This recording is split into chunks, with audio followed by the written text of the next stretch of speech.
आणि आज इथं बसलेल्या वासिमकरांना गर्वानं सांगतो, सर्वांनी एकदा स्वतःसाठी टाळ्या वाजवा, कारण पहिले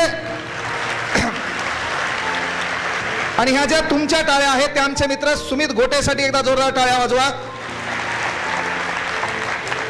कारण का माहितीये का, मी पहिला जिल्हा पाहिला की ज्या जिल्ह्यामध्ये सर्व अकॅडमीचे मास्तर एकत्र आणले आणि त्या गुणवंत ज्यांनी गुणवंतांना घडवले त्या शिक्षकाचा सत्कार करण्याचा पहिला सोहळा इथं पार पडला.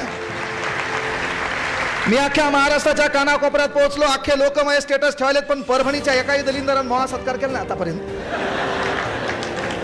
काय प्रॉब्लेम आहे काय माहित. तेच लोकांना म्हणतात ते असंच बोलते पहिल्यापासून. आता काही काय म्हणतात ना, असं बोलतात, तू बोलून दाखव, तू बोलून दाखव, नाही तू जीभ झडली तर मला म्हण. ते बोलणं बी कलाच आहे भाऊ. आणि मी जे बोललो ते सर मेन गोष्ट आहे, त्या अनुभवातून बोललो. हे मायबाप, त्याच्यानंतर ते कष्ट, ती गरिबी, ह्या प्रत्येक गोष्टी मी अनुभवलेल्या आहेत. ज्या जुना